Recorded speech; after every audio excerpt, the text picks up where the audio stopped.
गीता, कुरान और बाइबल, मंदिर, चर्च, आखिर ये सब क्या है? क्या ये हमें धर्म के मार्ग पर ले जाते हैं? क्या ये हमें सत्य के मार्ग पर ले जाते हैं? इन सभी चीज़ों के सवाल हम पूछेंगे आज बीके चांद साहब से। दार्शनिक हैं, उनसे बातचीत करेंगे और जानने का प्रयास करेंगे कि आखिर कुरान, गीता, बाइबल और मंदिर और मस्जिद क्या हमारे जीवन में कोई प्रगति लाती हैं? क्या हम इन स्थलों पर जाकर के अपने आप को उस चैतन्य जगत तक, जिसे हम कहते हैं कि उस परमपिता परमेश्वर तक भी पहुंचा जा सकता है, क्या ये मार्ग बन सकती हैं? हाँ सर, आपका बहुत बहुत स्वागत है आज के कार्यक्रम में। ये बहुत ही पेचीदा प्रश्न बन चुका है। धर्म, मजहब, गीता, कुरान, बाइबल, उलझे हुए हैं लोग और कई बार इन्हीं से नफरत भी पनपती है। तो आपको क्या लगता है कि ये कहाँ से ये ख़त्म होगी व्यवस्था? देखिए, जब मानव कल्याण की बात हो, धर्म की बात हो, दर्शन की बात हो, तो मैं आपको एक चीज़ अपने दर्शकों से भी क्लियर कर दूं। मेरी बात को बुरा न माने और आंख बंद करके इत्मीनान से ज़रा सोचें कि क्या मैं सही कह रहा हूं। इस भूमंडल की रचना के बाद धरती पर 84 लाख योनियों की रचना हुई और उसके उपरांत फिर मनुष्य योनि की रचना हुई। सब लोग इस बात से वाकिफ हैं कि धरती, पानी, हवा, आकाश और अग्नि ने मिल करके, विज्ञान को भी मैं बता दूं, जो विज्ञान के जानकार भी हैं वो भी जरा मेरी बात को समझें। बिल्कुल। किसी भी वनस्पति की रचना धरती, पानी, हवा, आकाश, अग्नि के बिना संभव नहीं है। तो धरती, पानी, हवा, आकाश और अग्नि, ये पांचों तत्व मिल करके जब 2, 4, 10, 15 दिन के लिए इकट्ठा होते हैं, 2 महीना के लिए, तो फिर वनस्पति जगत की इकाइयां जन्म लेने लगती स्वतः ही। कुछ समय बीतता है तो फिर सूक्ष्म जगत यानी बैक्टीरिया, वायरस, फंगस, निमेटोड्स ये जन्म लेने लगते हैं। फिर पता नहीं लाखों साल, करोड़ों साल लगे कि चींटी से लेके हाथी तक और छोटी सी घास से लेके बरगद का पेड़ तक बन जाता है। यानी कि 84 लाख योनियों की महिमा इस धरती पर सज जाती है। उसके उपरांत बाद में अब कोई कहता है कि मनुष्य जो है बंदर का ही परिष्कृत रूप है, ये भी मान लेते हैं। नहीं, इसको भी खारिज शायद कर दिया गया था। नहीं, खारिज तो है ही है, क्योंकि अगर बंदर से मनुष्य बनता तो फिर अब बंदर यहाँ ना बसते, सभी बंदर ही ना हो जाते फिर। ठीक है ना? हाँ बिल्कुल, वो एक खैर थ्योरी दी गई। मतलब मनुष्य परमात्मा की सबसे सुंदर और अंतिम रचना है। लेकिन जब मनुष्य की रचना धरती पर जब भी मनुष्य आया तो देखिए कि करोड़ों सालों तक, लाखों सालों तक पानी का, सूरज का, धरती का, हवा का, पहाड़ का, झरने का, नदी का और नाना प्रकार के जीवों का कुछ न कुछ कर्म यहाँ चलता रहा। कुछ न कुछ लोग करते रहे। नाना प्रकार के जीव जंतु किसी न किसी निमित्त मात्र के लिए लगे रहे। फिर मनुष्य आ गया। तो जब मनुष्य आया तो मनुष्य ये कपड़ा पहन करके और चश्मा लगा करके नहीं आया था। कुर्सी, कार और मकान लेके नहीं पैदा हुआ था। ये भी बिल्कुल अन्य जीवों की तरह नग्न अवस्था में और यूं ही आदिवासियों की तरह, यूं ही जंगल के शेष जानवरों की तरह इसी धरती पर विचरण करता था। तो मैं आपको बता दूं, जैसा कि लोग कहते हैं कि परमात्मा इस धरती के पहले भी था, जीव जगत की उत्पत्ति के पहले भी था और मनुष्य योनि की उत्पत्ति के पहले भी था। विशेष समझना मेरा। फिर आता भगवान, भूमि, गगन, वायु, अग्नि और नीर। तो ये 84 लाख योनियों के पहले था, क्योंकि इसके बगैर तो कोई घास भी यहाँ जन्म ले ही नहीं सकती थी। तो परमात्मा और भगवान जो जैसे शब्द है ना, ये मनुष्य की उत्पत्ति के, जीव जगत की उत्पत्ति के पहले से है। बाद में कालांतर में आदमी ने, चूँकि सिविल सोसाइटी का व्यक्ति है, सामाजिक प्राणी है, और भगवान ने इसको स्पेशल, चूँकि सबसे सुंदर और अंतिम रचना थी, इसलिए इसको एक विशेष ज्ञान दे करके भेजा था। और लोग कहते हैं धरती पर मनुष्य ज्ञान का अवतार है, ज्ञानावतार। जब ज्ञानावतार आता है ना, तो मनुष्य है ज्ञानावतार, ज्ञान का प्राणी। और अगर आप साहित्यों में जाएं तो ज्ञान की पूजा को बताया गया कि मनुष्य का कल्याण कैसे होगा। मनुष्य ज्ञानी बनेगा तो मनुष्य का कल्याण होगा। और ज्ञानी का मतलब क्या है? ज्ञानी मतलब है इस पृथ्वी का, इस भूमंडल का ज्ञान। मतलब धरती, पानी, हवा की रचना कैसे हुई, फिर जीव जगत की रचना कैसे हुई, फिर किस जीव का क्या काम है, और फिर ये भी जान लेना कि मेरा क्या काम है। जिस व्यक्ति को ये पता चल जाए ना कि परमात्मा ने मुझे इस निमित्त भेजा है,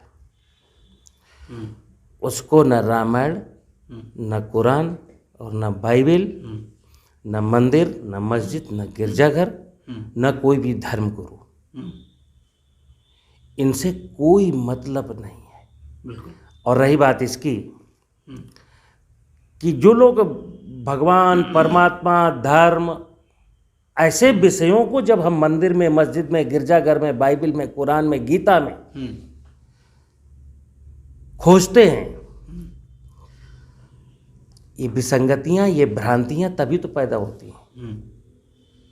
मैं यहाँ पर कुरान, बाइबल, मंदिर, मस्जिद की बुराई नहीं कर रहा हूँ, नहीं, बिल्कुल। इनकी भी उपयोगिता बहुत ज़बरदस्त है। जैसे बच्चे को जब हम एक अनेक सिखाते हैं ना, का से कबूतर सिखाते हैं ना, तो ये रामायण बाइबल का से कबूतर सीखने के लिए है। भगवान तक पहुँचने का एक मार्ग है। बिल्कुल अनपढ़ आदमी को, जो पढ़ा लिखा तो है, अनपढ़ के दो रूप हैं। एक अनपढ़ उसको कहते हैं जिसको लिखना पढ़ना नहीं आता। मैं क्या कहता हूँ कि जिसको पढ़ना लिखना नहीं आता वो ज्ञानी है, वो पढ़ा लिखा है। यानी पढ़ना लिखना बेशक काखा काखा नहीं लिख पाते हैं, 2 दूना 4 नहीं कर पाते, लेकिन कोई पूछता है कि यार तुम्हारा क्या रोल है इस पृथ्वी पर, वो बता देता है। वो परमात्मा को जानता है, वो भगवान को जानता है, वो कैसे जीवन जीना ये जानता है। मैं यहाँ से एक प्रश्न ले लूँ सर, क्या कुरान के माध्यम से, गीता के माध्यम से, या बाइबल के माध्यम से, या फिर स्वयं की चेतना के माध्यम से, या प्रकृति की इकाई के माध्यम से, प्रकृति के सौंदर्यीकरण के माध्यम से परमात्मा तक पहुंचा जा सकता है? क्या माध्यम बनाया जाए? देखो, सुनो, या मार्ग खुद चुनना पड़ेगा? सुनो, वही धर्म है। ये जो विषय है ना परमात्मा तक पहुंचने का, पहले बात समझना मेरी। मैं कहता हूँ परमात्मा तो जब जन्म एवं मृत्यु के बंधनों से मुक्त है, वो अजर अमर अविनाशी है। वो कहाँ रहता है किसी को पता नहीं, लेकिन ये भी कहते हैं उसका कण कण में वास है। हर जीव के अंदर उसकी एक चेतन अवस्था में हर जीव के अंदर मौजूद है। और ये भी जानते हैं कि हमारा ये जो जिंदा शरीर है, ये जिंदा इसलिए है क्योंकि इसके अंदर एक परमात्मा का अंश है। वो परमात्मा का अंश जैसे ही शरीर से छिटक के बाहर जाएगा, मुझे लोग मरा मान लेंगे। तो मैं ये क्यों कहूँ कि परमात्मा तक पहुँचा जा सकता है कि नहीं, मैं ये कहता हूँ आत्मा को जान लेना ही परमात्मा तक पहुँच है। अपने इस शरीर में, हमारा ये शरीर चेतन अवस्था में क्यों है? क्योंकि परमात्मा का एक अंश इस शरीर के अंदर है, और वो इस शरीर के अंदर क्यों आया है, क्या करवाना है। जिस प्रकार एक कार है, कार के अंदर एक ड्राइवर है। ड्राइवर की अगर ड्राइवर का अरे अर्जुन, महाभारत में अर्जुन रथ, कृष्ण जी अर्जुन के रथ के सारथी थे। रथ को कहाँ ले जाना है वो अर्जुन तय करेंगे। इसी प्रकार इस शरीर को कहाँ ले जाना है, आत्मा आपको, परमात्मा का जो अंश है वो आपको बार बार कहता है कि तुम्हारी मंजिल ये नहीं है, तुम्हारी मंजिल ये नहीं है, तुम्हारी मंजिल ये नहीं है, बार बार जब मैं अधर्म की ओर बढ़ता हूँ, मतलब वो काम करता हूँ जो मनुष्य योनि को शोभा नहीं देते, मुझे तय करना है परमात्मा ने मेरे शरीर की रचना करके इस धरती पर अवतरित होने का सुनहरा अवसर क्यों प्रदान किया।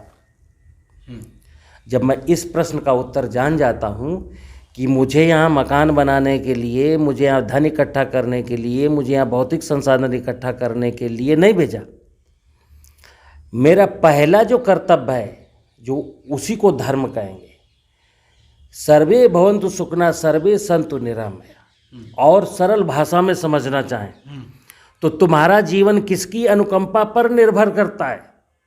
तो धरती की, पानी की, हवा की, आकाश की, अग्नि की अनुकंपा पर तुम्हारा जीवन चलता है। तो धरती के प्रति, पेड़ों के प्रति, जलाशयों के प्रति तुम्हारा क्या कर्तव्य है? उस कर्तव्य को निभाना ही धर्म है। उस कर्तव्य को निभाना ही धर्म है, ठीक है ना। तो ये बेसिक धर्म है। अगर हम धरती की उर्वरता को ठीक रखते हैं, जलाशयों को सुंदर बनाए रखते हैं, धरती के बहुत बड़े भूभाग को पेड़ों से ढके रखने का भी हम कार्यक्रम ठीक ठाक निपटा लेते हैं, उसके बाद फिर विज्ञान और ये आध्यात्म, प्रकृति का ज्ञान, आध्यात्म या दर्शन, और फिर विज्ञान। अगर विज्ञान और आध्यात्म के बीच में तारतम्य, एक समन्वय बिठा के चलेंगे तो मैं ठीक हूँ। फिर मेरा मंदिर जाना भी ठीक है, मस्जिद जाना भी ठीक है, कुरान पढ़ना भी ठीक है, गीता पढ़ना भी ठीक है। लेकिन अगर मैंने परमात्मा की व्यवस्था को बिगाड़ दिया, मैं ये कहता हूँ जिसको परमात्मा पर यकीन है, जैसे सारे लोग करते हैं, वैसे तो मुसलमान हो, हिंदू हो, ईसाई हो, सब लोग कहते हैं अल्लाह ताला पर विश्वास है, गॉड पर विश्वास है, मुझे अपने परमात्मा पर, भगवान पर विश्वास है। तो क्या विश्वास है? परमात्मा की व्यवस्था को बिगाड़ने में लगे हैं। 84 लाख योनियों को, जीव जंतुओं को मार रहे हैं। जड़ जगत की इकाइयाँ जिसमें धरती की उर्वरता है, जलाशय है और पेड़ है, ये सब उजाड़ने में लगे हैं। और गीता भी पढ़ रहे हैं, रामायण भी पढ़ रहे हैं, मंदिर भी जा रहे हैं, बाइबिल भी पढ़ रहे हैं, मस्जिद भी जा रहे हैं, नमाज भी अदा कर रहे हैं। अच्छा, मैंने कहीं एक वाक्य सुना था और मैं दर्शकों को बता दूं कि अज्ञान तो आदमी को भटकाता ही है, ज्ञान उससे ज़्यादा भटका देता है। सर, इसका अर्थ क्या है? देखिए, सही है क्या? दरअसल जिसको आप ज्ञान बोल देते हो ना, कि ज्ञान भी भटका देता है, वो ज्ञान है ही नहीं ना। ज्ञान तो कभी भटकाएगा ही नहीं। अब आपको एक छोटी सी कहानी बताता हूँ ज्ञान की। भगवान शिव हिमालय चले गए और माता पार्वती गर्भवती थीं, और बहुत सालों के बाद माता पार्वती ने गणेश जी को जन्म दे दिया, और शिव जी जो है 8-10 साल बाद लौटे। और चूंकि जैसा कि सब लोग पढ़े हैं कि माता जी नहा रही हैं अंदर, और माता जी ने कहा कि बेटा तुम बाहर रहना और किसी को अंदर मत आने देना। तो गणेश को पता नहीं है कि हमारा बाप कौन है, हमारे पिता कौन है। और शंकर जी आ जाते हैं। तो शंकर जी सोचते हैं मैं अपने घर में जा रहा हूँ, धड़ल्ले घोषे चले जा रहे हैं। गणेश जी रोकते हैं, तो शंकर जी उलझ जाते हैं, और फिर शंकर जी को इतना गुस्सा आता है कि उनका धड़, ये जो सिर है वो गलत कर देते हैं। और जैसे ही ये घटना घटती है तो गणेश को, शिव जी को भी आभास हुआ कि कुछ अनर्थ हुआ, उधर माता पार्वती को भी कुछ हुआ कि अनर्थ हुआ। और एकदम से उन्होंने योग माया से जो है कार्तिकेय नाम के बच्चे को जन्म दे दिया कि जब भी पार्वती बाहर आएंगी तो उनको गणेश उनका मिल जाएगा। लेकिन माता पार्वती भी तो कोई ऐसी नहीं थी ना, तो वो तो सब देख करके दृश्य सब जान गई। चलो, फिर वो घटना है कि उनके ऊपर हाथी का सिर लगा दिया, हम उस पर नहीं जाते हैं बिल्कुल। और लेकिन अब प्रश्न ये आया कि जो कार्तिकेय है वो एक प्रश्न करते हैं शिव जी से कि हे पिताश्री, मुझे बताओ कि आपका प्रिय पुत्र, हम दोनों में आपका प्रिय पुत्र कौन होगा। तो शिव जी के सामने एक विकट संकट है कि अगर मैं कहता हूँ गणेश, तो कार्तिकेय कह देंगे कि भगवान फिर मुझे जन्म देने का प्रयोजन क्या है। और अगर मैं कार्तिकों को कह देता हूँ कि तुम प्रिय पुत्र हो तो माता पार्वती नाराज हो जाएंगी। तो उन्होंने क्या कहा कि तुम दोनों जाओ और धरित्री की परिक्रमा करके आओ, परिक्रमा करके जो पहले आ जाएगा वो मेरा प्रिय पुत्र कहलाएगा। तो कार्तिकेय तो दौड़ लगा दिए और पूरी धरती का चक्कर लगाने के बाद जितना भी समय लगा, वो महीना 2 महीना 4 महीना बाद हुआ है, गणेश जी को देख रहे हैं शिव जी की ये तो कहीं जा ही नहीं रहा। तो गणेश जी से प्रश्न पूछा कि तुम धरती की परिक्रमा करने क्यों नहीं गए? तो गणेश जी ने प्रणाम करते हुए कहा कि भगवान पिताश्री, धरती के बारे में आप मुझसे क्या जानकारी चाहते हैं, पूछ लो ना। तो शिव जी ने कहा धरती का व्यास कितना है, धरती की परिध कितनी है, धरती की गहराई कितनी है, धरती में पानी कितना है, धरती में धातुएं कौन कौन सी हैं। एक एक प्रश्न का बारीकी से गणेश ने उत्तर दिया। और फिर जब बाद में कार्तिकेय आए तो कार्तिकेय ने कहा मेरे साथ तो अन्याय हुआ है, गणेश तो कहीं गए नहीं। तो शिव जी ने कहा नहीं कोई बात नहीं, चलिए आप उत्तर दो। उन्होंने कहा कि आपने हमको धरती की परिक्रमा करने के लिए भेजा था, धरती की लंबाई चौड़ाई नापने के लिए नहीं भेजा था। ये ज्ञान जो है ना, धरती का ज्ञान, तभी क्या कहा हमारे तीनों देवताओं ने, शंकर जी ने, ब्रह्मा जी ने, विष्णु जी ने ये कहा है, ये हमारे धर्म ग्रंथों में लिखा है कि उन्होंने धरतीवासियों से कहा, मनुष्य योनियों के लोगों से कहा कि तुम्हारा कल्याण तब होगा जब तुम ज्ञानवान हो जाओगे। और ज्ञानवान होने का मतलब है कि गणेश जी की पूजा करना। गणेश की पूजा का मतलब ये था कि जिस प्रकार गणेश जी धरती के बारे में संपूर्ण जानकारी रखते थे, वही जानकारी जिस दिन तुमको हो जाएगी तुम्हारा कल्याण होगा। कल्याण, बिल्कुल। तो रामायण पढ़ने से को थोड़ी होगा। रामायण में चीज़ें कहाँ लिखी गई हैं? रामायण में, गीता में तो एक किसी पार्थ का, एक किसी पात्र का, महाभारत में अर्जुन और कृष्ण और दुर्योधन का, और रामायण में जो है राम और लक्ष्मण, भरत, शत्रुघ्न और कौशल्या माता, दशरथ और रावण और विभीषण का, इनकी कहानी है।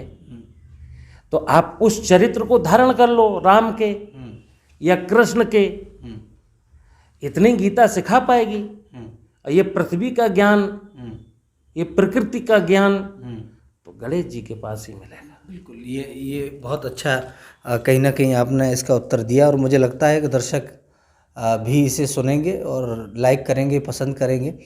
एक सवाल और मेरे मन में सर उठ रहा है, ठीक है, और मुझे लगता है कि ये सवाल जिस टॉपिक पे हमने बात की है, बड़ी संवेदनशील ये बात है, क्योंकि बहुत से लोग अलग अलग इत्तेफाक रखते हैं। लेकिन मैं दर्शकों को बता दूं कि हमारा चैनल और हम सभी धर्मों का आदर करते हैं, सम्मान करते हैं, चाहे वो कुरान हो या गीता हो या बाइबल हो।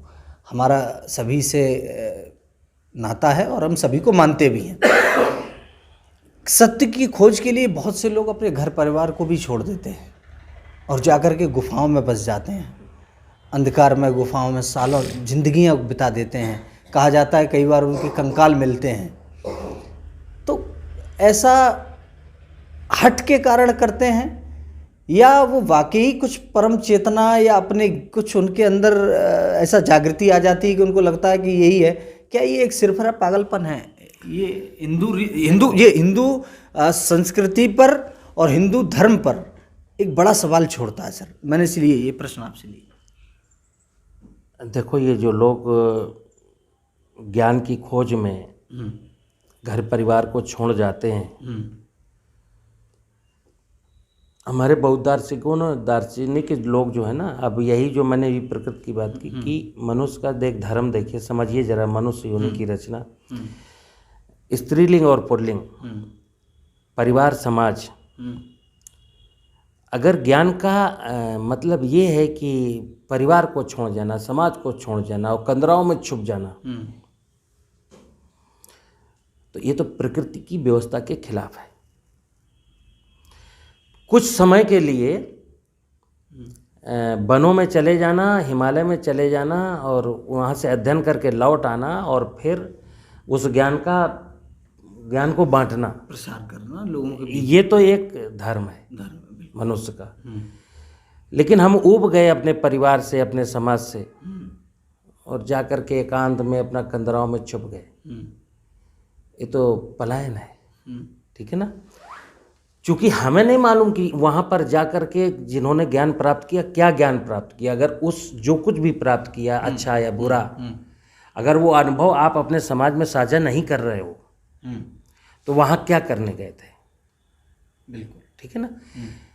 तो मैं तो ये कहूँगा कि हम अपने जहाँ पैदा हुए हैं, जिस समाज में पैदा हुए हैं, मेरी शादी हुई है, मैं बाल बच्चेदार हूँ, मेरे माता पिता हैं, मेरे चाचा चाची हैं, मेरा मोहल्ला है, गांव है, बस्ती है, इस समाज में के बीच में रह कर के इनको दिशा देनी है।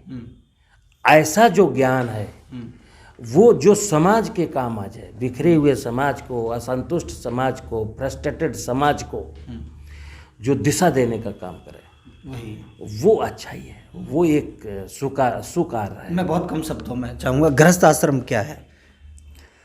गृहस्थ आश्रम तो गृहस्थ में रह करके मतलब अपनी पत्नी के साथ, बच्चों के साथ। और इसे तो बहुत ही मतलब हिंदू संस्कृति में तो इसे बड़ा कहा जाता है कि गृहस्थ आश्रम सबसे महत्वपूर्ण आश्रम माना जाता है, कि बोले ये सबसे बड़ी साधना है। तो मैं कह तो रहा हूँ कि गृहस्थ आश्रम तो सबसे बड़ा आश्रम है। यहाँ पर हम अपने परिवार के साथ, परिवार की खुशियों के लिए, यहाँ अपने लिए नहीं, यहाँ परिवार की खुशियों के लिए जीते हैं, समाज की खुशियों के लिए जीते हैं। ये तो यज्ञ है। गृहस्थ आश्रम तो एक बहुत बड़ा यज्ञ है। अगर इसको जो सकुशल निर्वहन कर ले जाए, उससे बड़ा ज्ञानी कौन है। बिल्कुल। हमारी आज की जो चर्चा थी दार्शनिक बी के सचान साहब से, मुझे लगता है कि आप लोग इसे समझेंगे, और अगले एपिसोड में हम फिर बात करेंगे धर्म पर, और फिर हम बात करेंगे अध्यात्म पर, क्योंकि ये वे मूल बिंदु हैं हमारे जीवन के, जो कहीं ना कहीं हमें जीवन में दिशा देने का काम करते हैं। और इसके बाद का जो हमारा एक एपिसोड होगा, उस पर हम बात करेंगे कि आज का युवा वर्ग जिस तरीके से हताश और निराश हो रहा है और लगातार आत्महत्याएं कर रहा है, फ्रस्ट्रेट हो रहा है, वो क्यों हो रहा है, उसके कारण क्या है, इन बिंदुओं पर भी हम चर्चा करेंगे अगले एपिसोड में। और बाकी इस वीडियो को शेयर कीजिएगा, बने रहिए हमारे साथ, देखते रहिए स्वतंत्र सर्च न्यूज। नमस्कार।